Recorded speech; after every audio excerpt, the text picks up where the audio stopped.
வணக்கம் மக்களே, நம்ம மெக்சிகோவில் இருக்கிற கேன்கூனுங்கிற ஒரு பெரிய மால், நம்ம என்டர் மெக்சிகோவிலேயே ஒரு பெரிய மால், பீச் பக்கமே இருக்கிற ஒரு மால் வந்துருக்கு. இந்த வியூவை பாருங்கள், அப்படியே நம்ம பாரிஸில் இருக்க கனல் மாதிரி இல்லை, இந்த ஏரியா ஃபுல்லாகவே அப்படி தாங்க தீம் பண்ணியிருக்காங்க பாரிஸ் மாதிரி. அதில் இந்த மாதிரி டாப் பிராண்ட்ஸ், ரெப்யூட்டட் பிராண்ட்ஸ் எல்லாமே இங்கே தாங்க. எப்படி ஒரு 1000 ஏக்கர்ஸ் மேலே இருக்கும். எல்லா ஆக்டிவிட்டியும் இங்கே இருக்குது. ஜாயிண்ட் வீலும் அங்கே பாருங்க.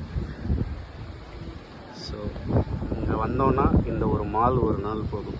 எக்கச்சக்கமான ஆக்டிவிட்டீஸ் இருக்குது. அக்வேரியம் இருக்குது, இந்த மாதிரி டனல் வாட்சிங் இருக்குது, எல்லாமே இருக்குது. இது ஜஸ்ட் ஒரு 2% ஆஃப் ஏரியாங்க. இதே மாதிரி எத்தனை ஸ்கொயர் மீட்டர்ஸ் இருக்குன்னு தெரியல, பட் எல்லாம்